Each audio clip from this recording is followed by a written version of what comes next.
Quando eu olho para crianças, adolescentes como Gabriel, Gabriela e outros que Deus tem levantado, eu me lembro da resposta de um homem de Deus que tem 99 anos de idade e sacudiu as nações no poder de Deus. Um homem perguntou para ele qual o segredo da unção, e ele disse: pureza. Pureza. Eu estou vendo Deus ungindo uma geração. Davi foi ungido ainda cedo. Eu vejo Deus ungindo uma geração. Um clamor do Espírito se levantou do coração de Adilson na quinta-feira, sobre uma geração sendo tocada por Ele e ressuscitando. Eu creio, irmãos, que nós vamos ver mais Gabriéis, mais Gabrielas. Deus está levantando uma safra nova, que vai se mover com o Espírito Santo por causa da pureza.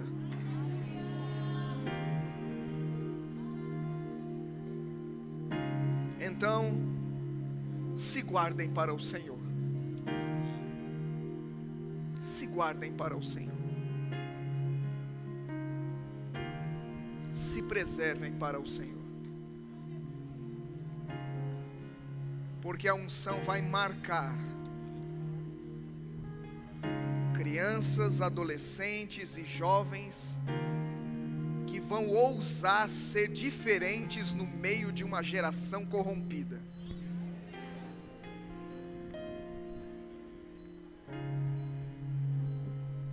Obrigado, Senhor. Pai, no nome de Jesus Cristo, nós te damos graças por essa noite. E eu te peço, Espírito Santo, interrompa o meu sermão. Faça como lhe apraz, que a tua vontade se cumpra em nós nessa noite. Que a tua voz seja ouvida, Senhor. E nós tomemos posicionamentos, ouvindo a voz do Espírito Santo. Não endureceremos o coração, mas nos quebrantaremos diante de Ti. Porque a voz do Senhor quebra o cedro. Oh, nós te exaltamos. Nós te exaltamos. Te louvamos pela inspiração do Espírito. Nossas vidas sendo afetadas por aquilo que vamos ouvir nessa noite. Uma consciência espiritual sendo despertada em nós. Memórias espirituais se levantando de dentro de nós, Pai. Mentes esclarecidas sendo relembradas de fatos, de coisas que as Escrituras declaram sobre nós. Eu te louvo e te agradeço pelo teu Espírito se movendo no nosso meio nessa noite, Senhor. Ele o glorificará. Nós te louvamos, te agradecemos. Amém, amém. Glória a Deus. Você pode sentar, amado? Aleluia. Deus é bom em todo o tempo. Que precioso, que tempo precioso. Aleluia. A atmosfera está pronta. Obrigado, Senhor. Aleluia. Quero meditar com os irmãos nessa noite em um texto que está lá em 2 Pedro, no capítulo 3. 2 Pedro, capítulo 3. versículo 1.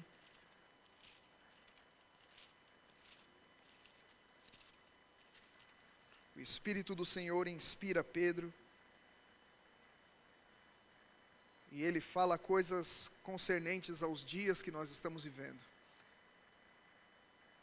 2 Pedro, capítulo 3, versículo 1 diz: Amados, vos escrevo agora essa segunda carta, em ambas as quais desperto com exortação o vosso ânimo sincero,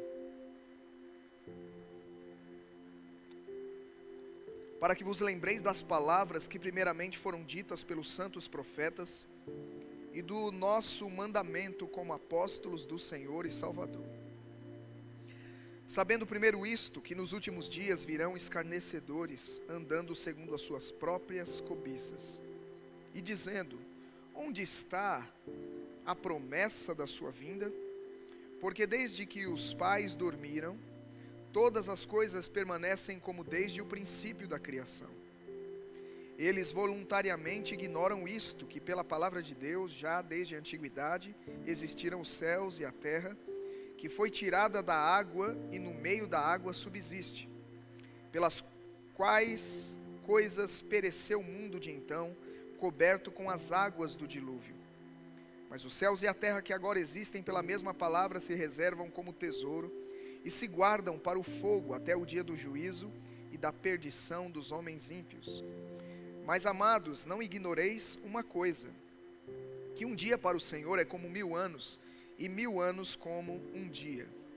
O Senhor não retarda a sua promessa, ainda que alguns a tenham por tardia, mas é longânimo para convosco, não querendo que alguns se percam, senão que todos venham a arrepender-se.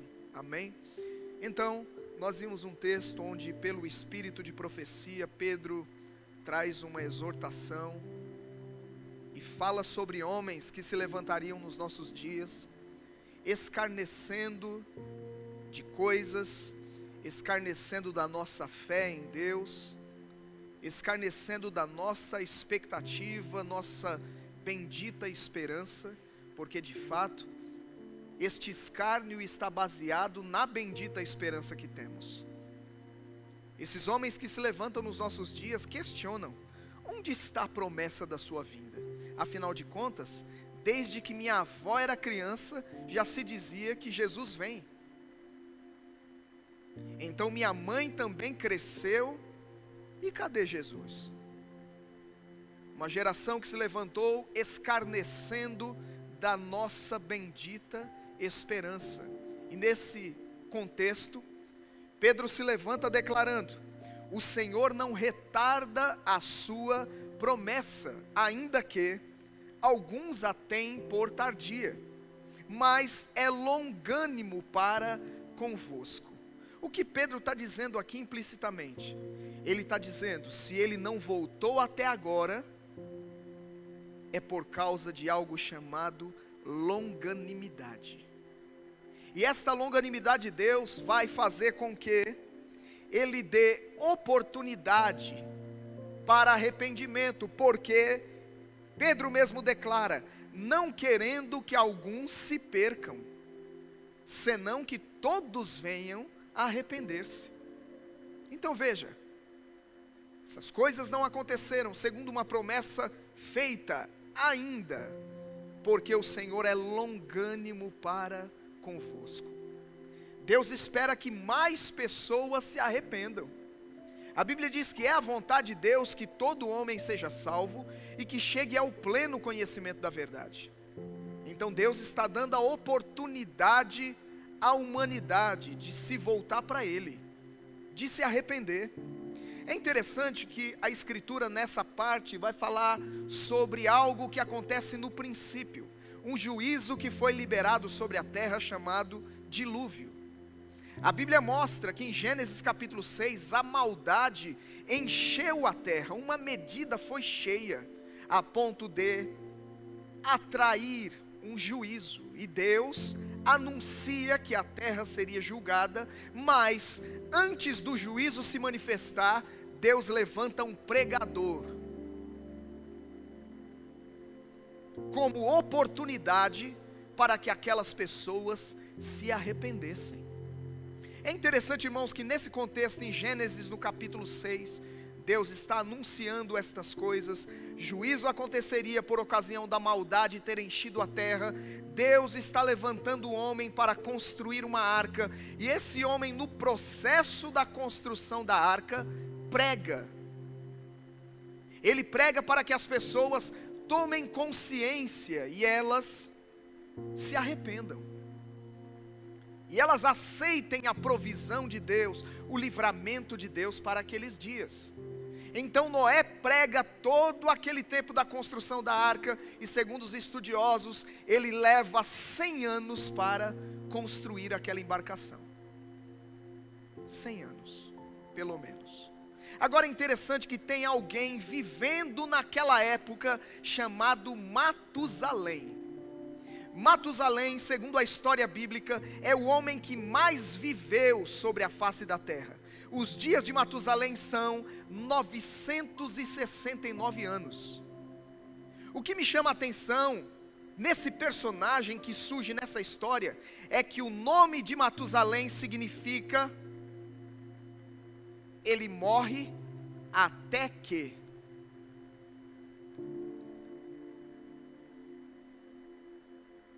Aquele homem morreu no ano do dilúvio.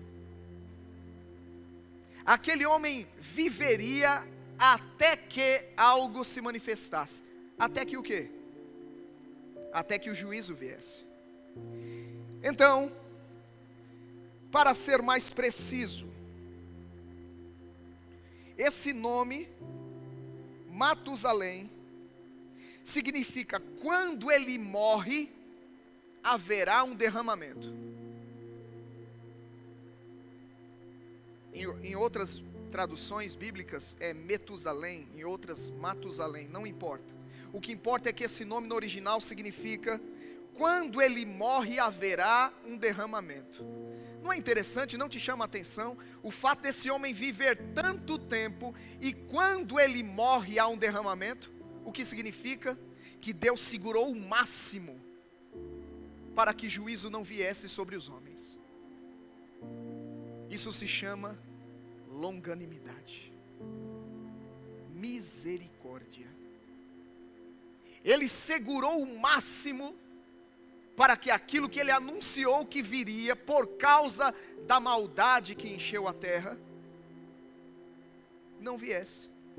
Então, no ano da morte desse homem, um derramamento acontece.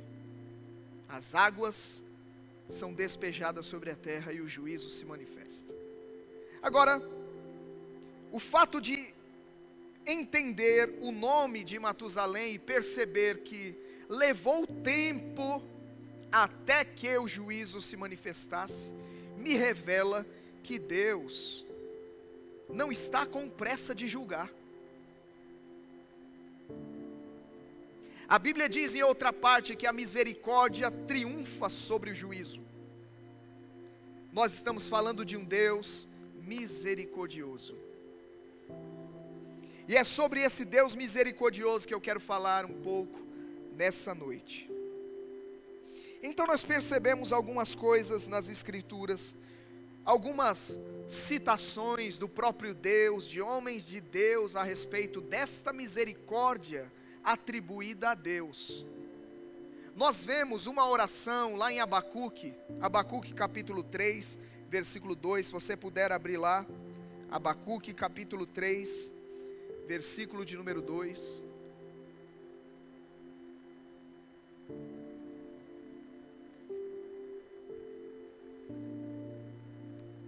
Abacuque capítulo 3, versículo 2.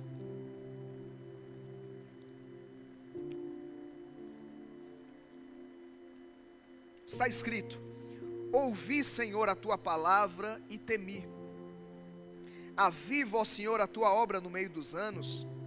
No meio dos anos faze-a conhecida. Na tua ira, lembra-te da misericórdia.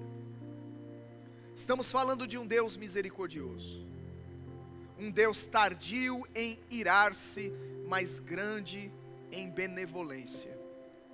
Amém, queridos?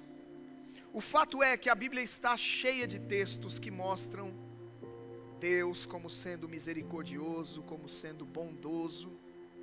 E eu quero destacar esses aspectos de Deus aqui nessa noite, a sua bondade, a sua misericórdia. Afinal de contas, temos cantado a bondade de Deus aqui, amém?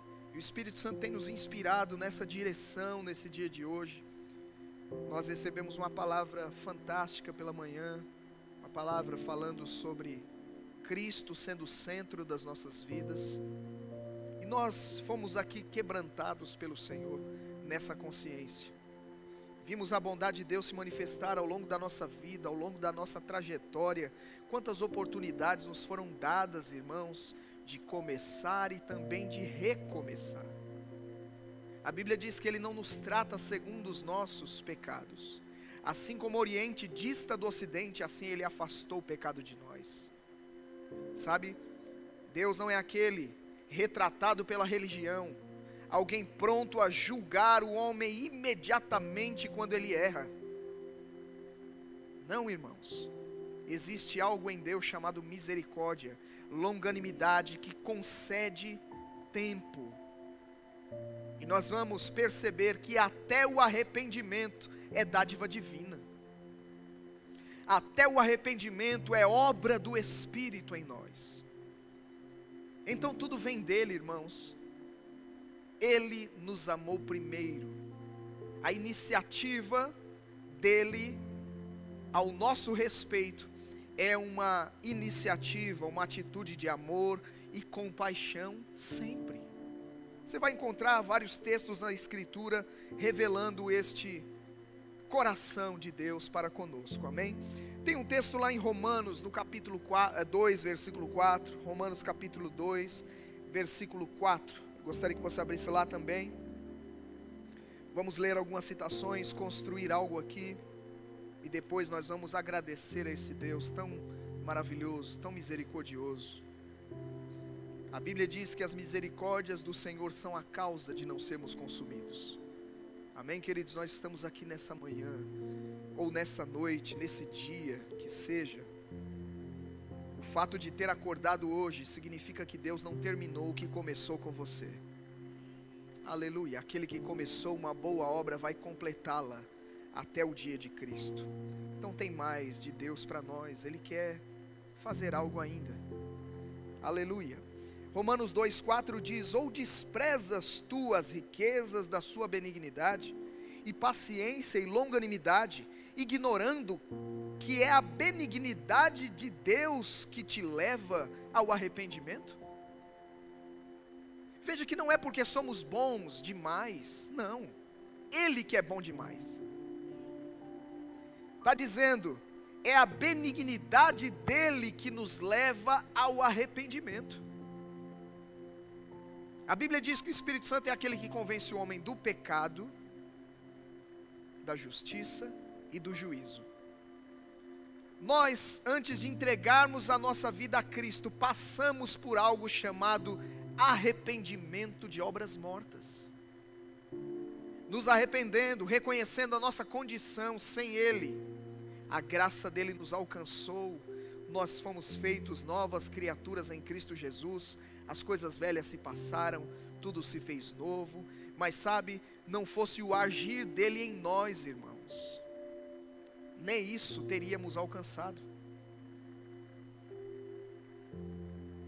Não fosse o agir dEle em nós, não fosse a sua palavra chegar a nós, não fosse o convencimento do Espírito operando em nossas vidas, não, irmãos, estaríamos afastados dEle, separados dEle, mas Ele nos amou. Aleluia. Romanos capítulo 9, versículo 15 e 16. Romanos capítulo 9, versículo 15 e 16, está fazendo menção de uma narrativa de Êxodo, capítulo 33, depois nós vamos lá, vamos ler agora Romanos 9, versículos 15 e 16, que diz assim: pois diz a Moisés, compadecer-me-ei de quem me compadecer, e terei misericórdia de quem eu tiver misericórdia. Assim, pois, isso não depende do que quer, nem do que corre, mas de Deus que se compadece. Uau! Ele está dizendo, depende de mim. E eu decidi me compadecer.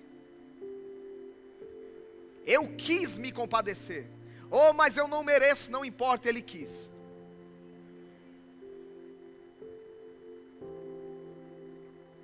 Os discípulos estão pregando o Evangelho com Jesus. Entraram numa cidade, a cidade rejeitou. Por causa da rejeição da cidade, um discípulo diz a Jesus: se o Senhor quiser, a gente ora, desce fogo do céu e acaba com tudo isso aqui. Jesus disse: você não sabe de que espírito sois.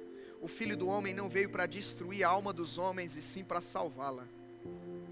Ou seja, eu tenho compaixão dessa gente. Eu tenho misericórdia. E a misericórdia triunfa sobre o juízo. Sabe, aquela cidade não foi destruída. Mais à frente, aquela cidade é salva. Deus levanta uma pregadora em João 4, que se encontra com Jesus à beira do tanque.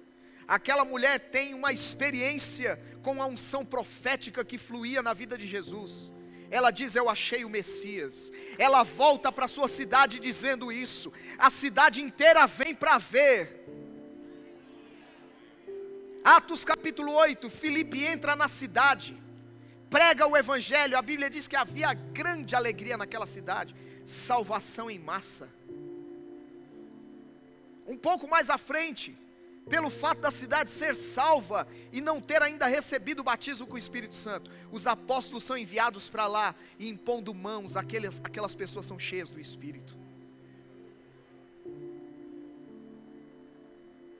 Misericórdia, aleluia. A misericórdia dele revelada àquelas pessoas, a longanimidade dele foi revelada àquela cidade. Agora, ele está dizendo, embora em alguns momentos Moisés perdeu a paciência com o povo, e ele ficou tão indignado em certo momento que ele até pede: olha, Senhor, ok, se o Senhor quiser, me risca do teu livro agora. E aí Deus responde: eu vou ter misericórdia de quem eu tiver misericórdia. Aleluia. Não é assim que se resolve as coisas, Moisés. Deus tinha compaixão daquele povo. Oportunidades foram dadas a eles.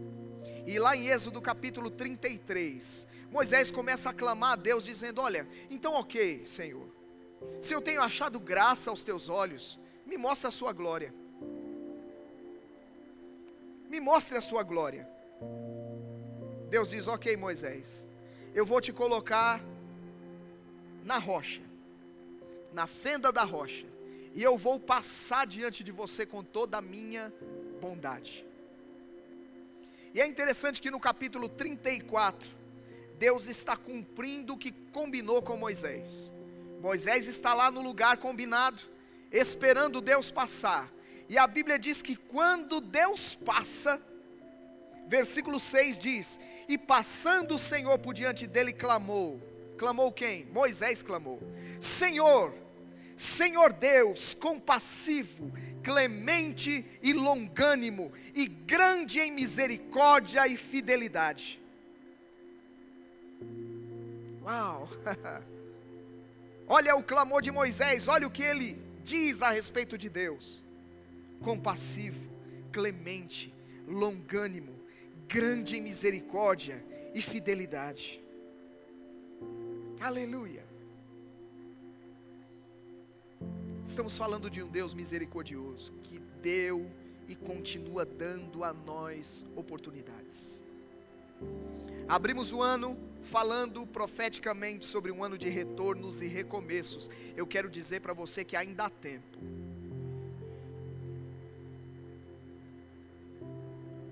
Ainda há tempo de recomeçar se você precisa.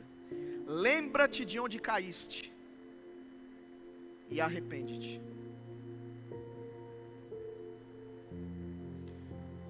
Efésios capítulo 2, versículo 4 e 5. Efésios capítulo 2, versículos 4 e 5.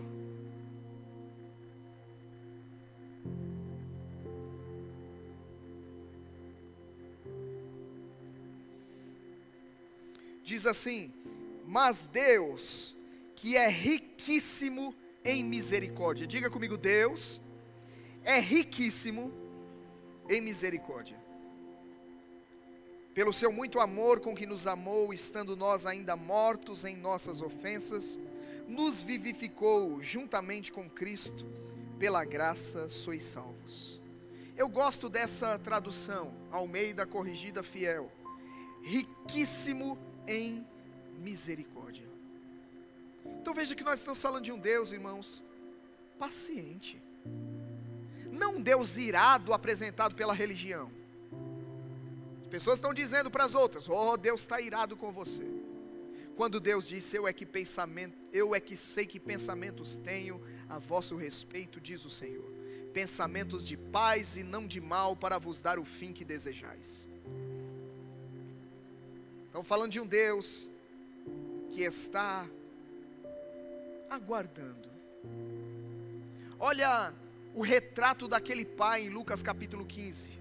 O pai espera o filho que foi embora, o filho pródigo, aquele que foi para casa. A Bíblia diz que todo dia aquele pai estava lá aguardando o filho. E quando o filho aparece na estrada, o pai nem espera ele chegar. O pai vai ao encontro dele. Mas veja, ele estava aguardando. E alguém pensa: quando o filho chegasse, pensa no sermão. Engraçado, eu estava conversando, acho que foi minha esposa que contou essa história. Quando criança, ela se perdeu na praia. E se perdendo na praia, ficou ali alguns minutos. Ela havia ido para a praia com as irmãs. E aí alguns minutos se passam, aquele desespero, procurando a irmã pequena e tal. Quando a irmã encontra, sabe o que acontece? Ela pega pelos cabelos e começa: por que você fez isso? Você não vê o pai do filho pródigo fazendo isso. Alguém pensa, depois do que aprontou, o sermão que o sujeito não deve ter levado. Irmãos, a Bíblia fala que quando aquele pai recebe o filho que vem, oh meu Deus, prepara a festa, prepara o bezerro cevado. Cadê o anel? Cadê a sandália para colocar nos pés dele? O meu filho que estava perdido foi achado, o que estava morto reviveu.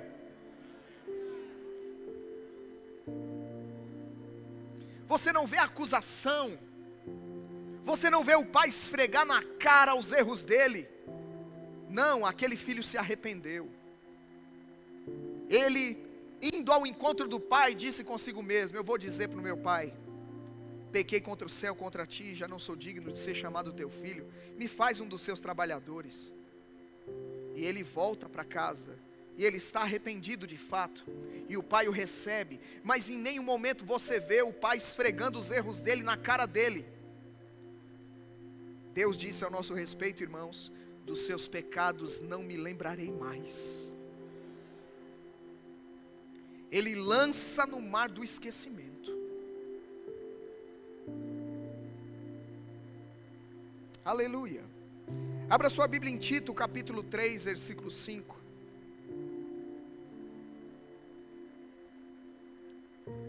Tito, capítulo 3, versículo de número 5.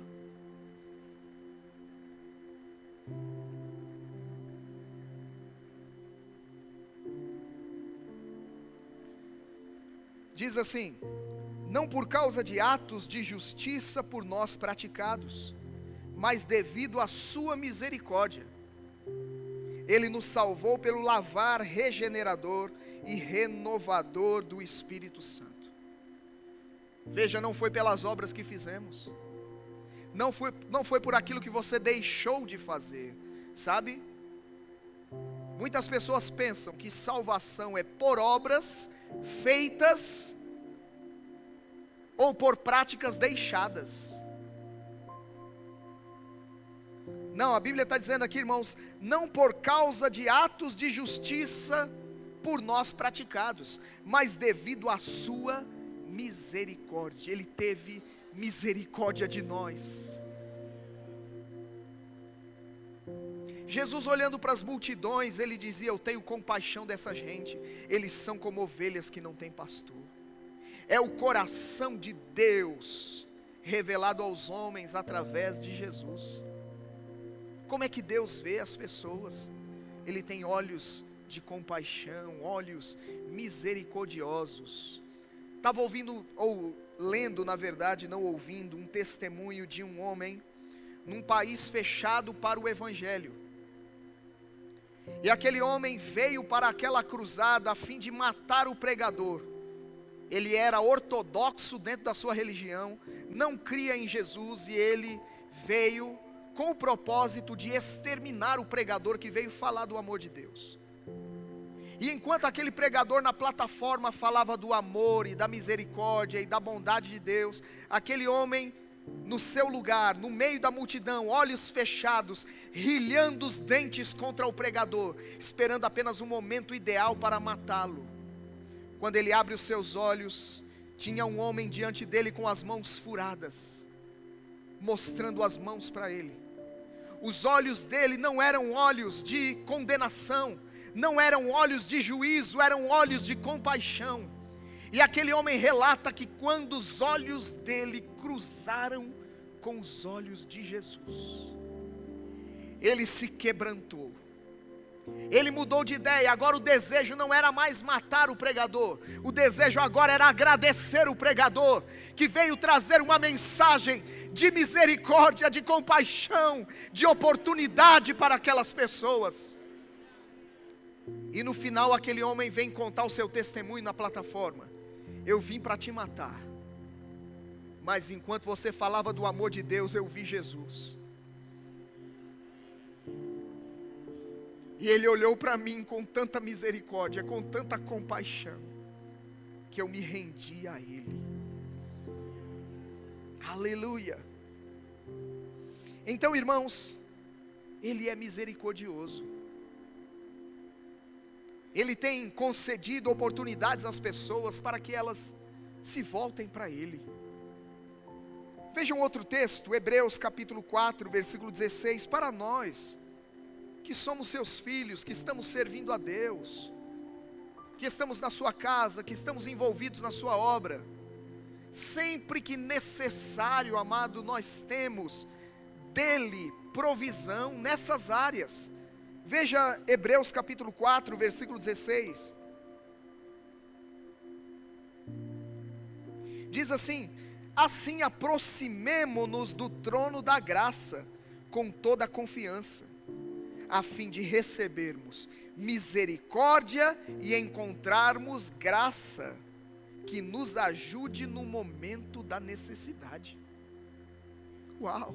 Nós podemos nos apresentar de novo, irmãos, diante do trono da graça, a fim de encontrar misericórdia, graça para socorro no momento da necessidade,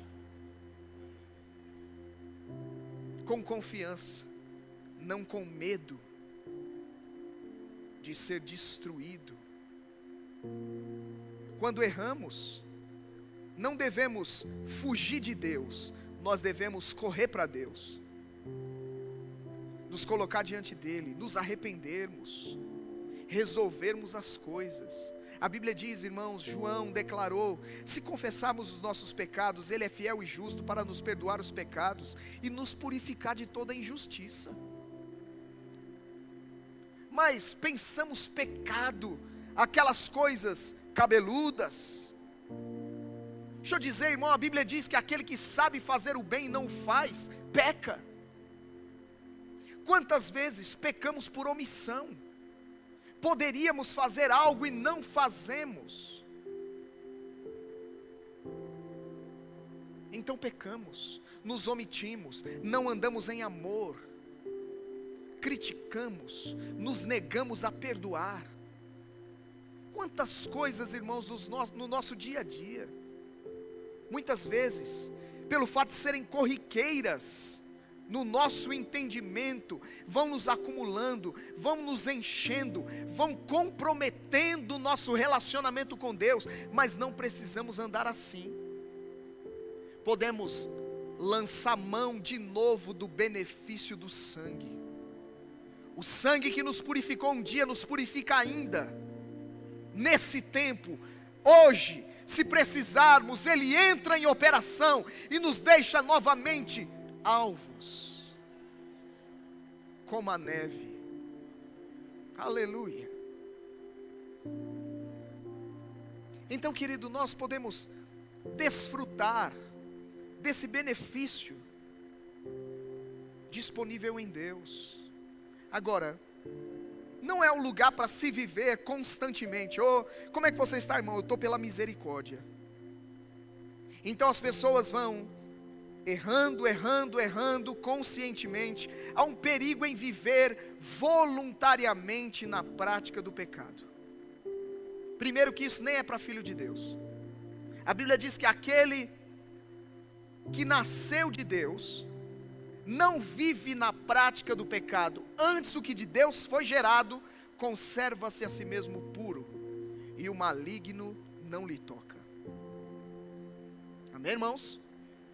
Existe provisão, existe graça da parte de Deus para não pecarmos. A graça, irmãos, não é apenas uma condição para a salvação, é para nos mantermos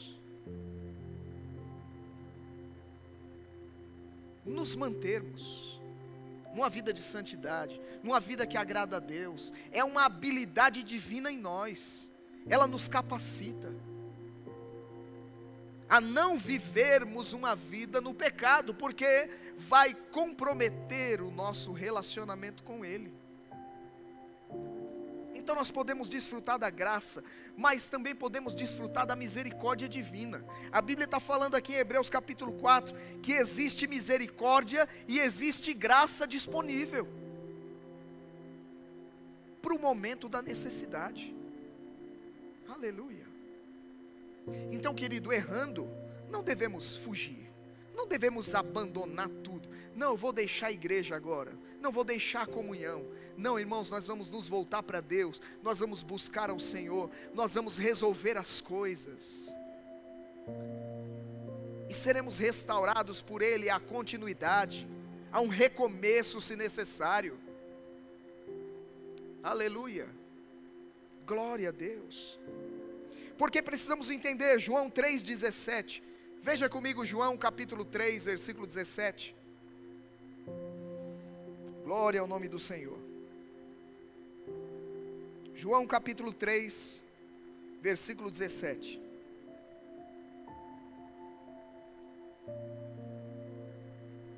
Não estou pregando essa mensagem para que tratemos com o pecado de maneira leviana.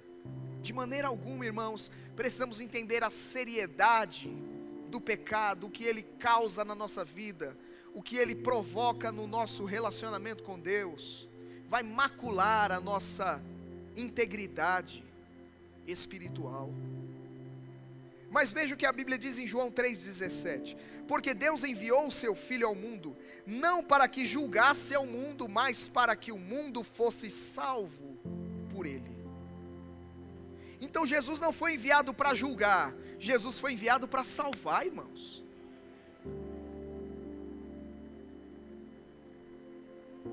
Para salvar. Aleluia. A palavra de Deus vem muitas vezes e nos confronta em posicionamentos que tomamos, em decisões que fizemos, em erros que cometemos. E qual é o objetivo de Deus? Nos alcançar, nos salvar, nos livrar daquilo que nos pode ser mortal. Eu estava esses dias ministrando por uma sala de aula e falando sobre a importância de Natã na vida de Davi. Sabe, geralmente se enfatiza muito a importância de Samuel na vida de Davi, porque Samuel foi aquele que Deus enviou para ungir Davi a rei. Alguém que foi lá na casa de Jessé, que ouviu do Senhor: não é esse, não é esse. O Senhor não vê a aparência, o Senhor vê o coração. E Samuel diz: ninguém senta à mesa enquanto ele não entrar. Então Davi chega e o azeite é derramado sobre ele. Davi é ungido a rei.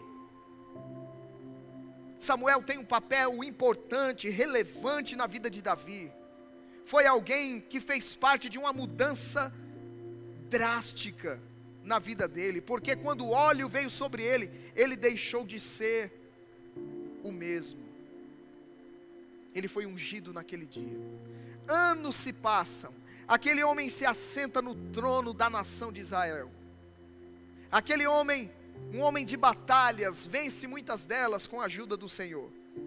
Mas um dia está de bobeira no palácio, e ele cai na concupiscência dos olhos, e ele deseja uma mulher que não era sua, e ele manda trazê-la, e juntamente com esse erro que ele comete, um homicídio é praticado do marido daquela mulher. A Bíblia diz que aquele homem tenta ocultar o seu erro, mas Deus envia uma figura. Um homem é enviado para o palácio, alguém chamado Natã. Entrando no palácio, ele aborda o rei com uma parábola, falando de uma ovelha alheia. E durante aquela abordagem inspirada, profética, Davi fica irado com aquele homem que tirou a ovelha do outro, que só tinha uma. E o profeta pergunta o que ele faria com um homem desse. E ele disse: mataria esse homem.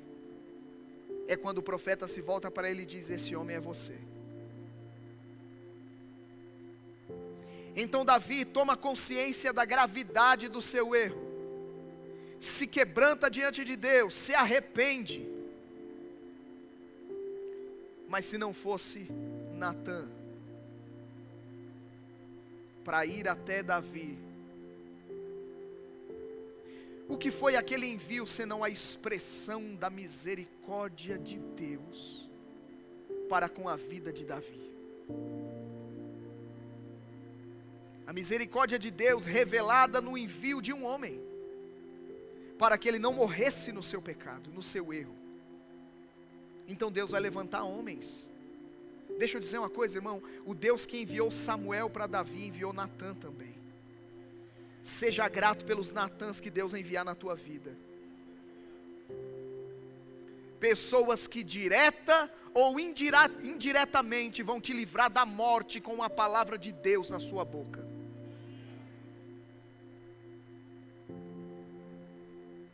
Pessoas que vão falar segundo Deus, debaixo de uma inspiração divina, porque viram um quadro que envolve as nossas vidas muitas vezes. E a misericórdia de Deus entra em cena através daquele que Deus enviou. E uma palavra é dada, e se acatada de todo o coração, essa palavra é poderosa para mudar destino, para mudar sentença, para mudar o final das coisas. Estou falando de um Deus misericordioso. O salmista declarou: enviou-lhes a palavra e os sarou, e os livrou daquilo que era mortal. Aleluia. Deixa eu dizer uma coisa, irmãos, existem escolhas que fazemos que podem nos levar à morte.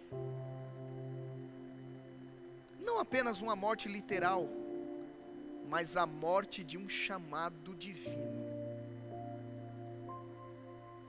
Morte de sonhos que Deus inspirou pessoas a sonhar, mas porque fizeram escolhas erradas ao longo da sua trajetória, elas vão se afastando e se afastando do plano de Deus, a ponto de ficarem totalmente alheias do que Deus um dia planejou para elas.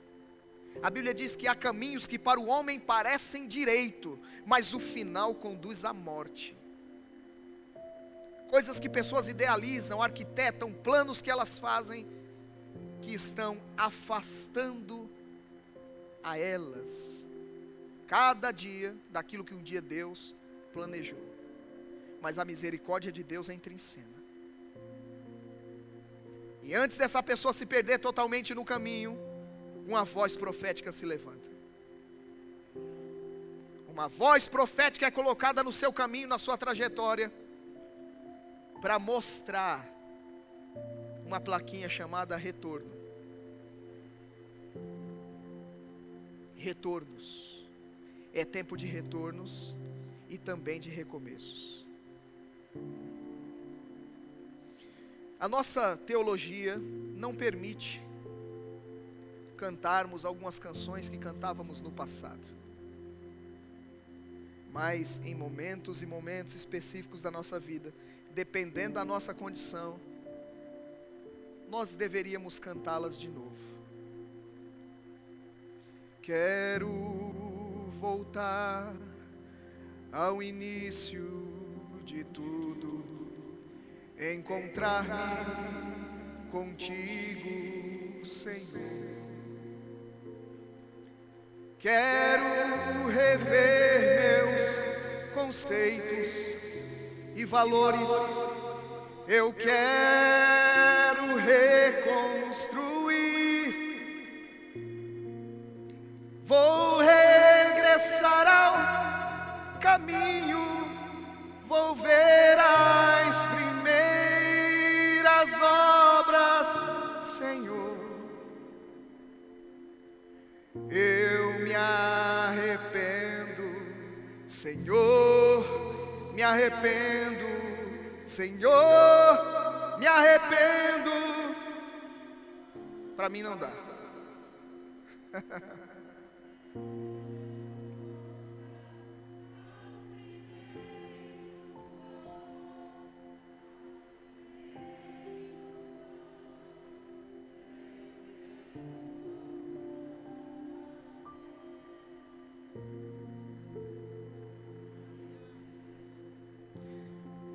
Jesus fala com João. Em Apocalipse vamos encontrar cartas às igrejas. E uma daquelas igrejas recebe do Senhor a seguinte palavra: lembra-te de onde caíste e arrepende-te. Volta às primeiras obras. Nós ouvimos hoje pela manhã uma mensagem que nos faz refletir se de fato estamos vivendo para nós mesmos, ou se Ele verdadeiramente é dono das nossas vidas.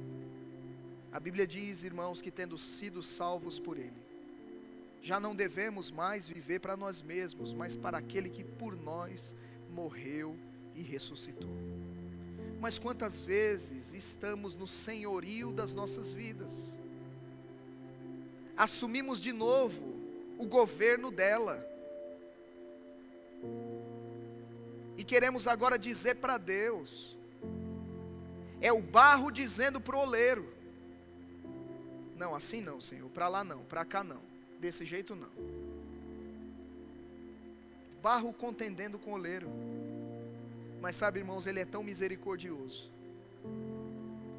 Ele é tão misericordioso que Ele vem com a sua palavra graciosa para alcançar o nosso coração, dia após dia, o Espírito Santo trabalhando dentro de nós, relembrando das palavras, das promessas, do plano. Ele diz: filho meu, não te esqueças dos meus ensinos, e o teu coração guarde os meus mandamentos, porque eles aumentarão os teus dias e te acrescentarão anos de vida e paz. Não te desamparem a benignidade e a fidelidade. Atas ao teu pescoço, escreve-as na tábua do teu coração, e acharás graça e boa compreensão diante de Deus e dos homens. Confia no Senhor de todo o teu coração e não te estribes no teu próprio entendimento. Reconhece-o em todos os teus caminhos, e Ele endireitará as tuas veredas. Quantos de nós, irmãos, nos estribando no nosso próprio entendimento, escolhemos a nossa vontade em vez da vontade dEle para nós, quando a Bíblia diz que a vontade dEle é boa, agradável e perfeita ao nosso respeito? Mas nós fazemos as nossas escolhas não consultamos o Senhor, sabe? Essa tem sido uma tônica constante nas mensagens que eu tenho pregado. Tenho ouvido o Senhor falar constantemente, pessoas que escolheram o próprio caminho e se afastaram do meu plano para a vida delas. Essa é a razão da frustração que estão vivendo. O culpado não é A, não é B, não é C. São as escolhas que fizeram. Escolheram a própria vontade ao invés de fazer a vontade de Deus. Só seremos plenos, irmãos, se vivemos para Ele. Vivendo para nós mesmos, não seremos plenos. Mas Ele é misericordioso, e Ele nos alcança no lugar em que nós estamos, e a palavra dEle vem ao nosso encontro, e ela aviva novamente coisas que um dia foram colocadas em nós, e nós temos a oportunidade de rever as coisas, e nos arrepender e voltar para Ele. Aleluia. Então, se hoje você está ouvindo a voz do Espírito Santo, não endureça o seu coração. Se você entende, Pai, como eu tenho me distanciado ao longo dos dias do seu plano, da sua vontade, como eu tenho andado nos meus próprios caminhos, como eu tenho me estribado no meu próprio entendimento, como eu tenho limitado o teu plano na minha vida.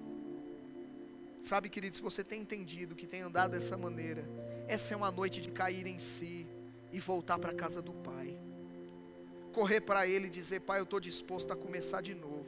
Eu estou disposto a abrir mão dessa minha vontade e assumir, assimilar a sua e retomar aquilo que um dia o Senhor começou comigo.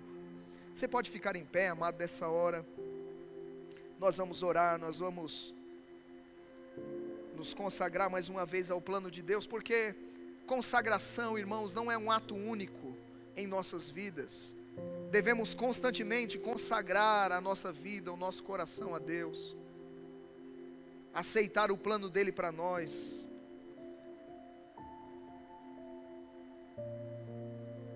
Ele é tão bom. O salmista certa vez declarou: bondade e misericórdia me seguirão todos os dias.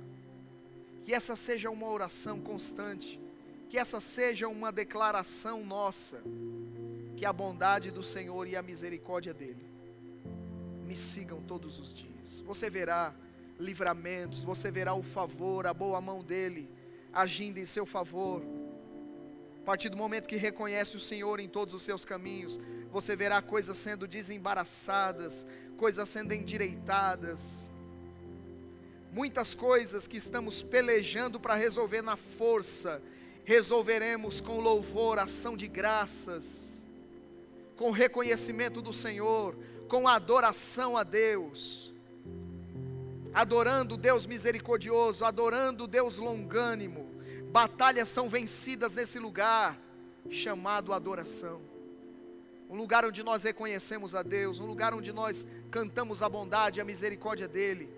Então nessa noite feche os seus olhos, considera a misericórdia do Senhor, considera quantos livramentos recebemos, quantas oportunidades tivemos ao longo da nossa trajetória. Eu posso dizer para você, irmão, que ao longo dessa caminhada, eu recebi a Cristo no ano de 99, ao longo dessa caminhada eu cantei essa canção algumas vezes.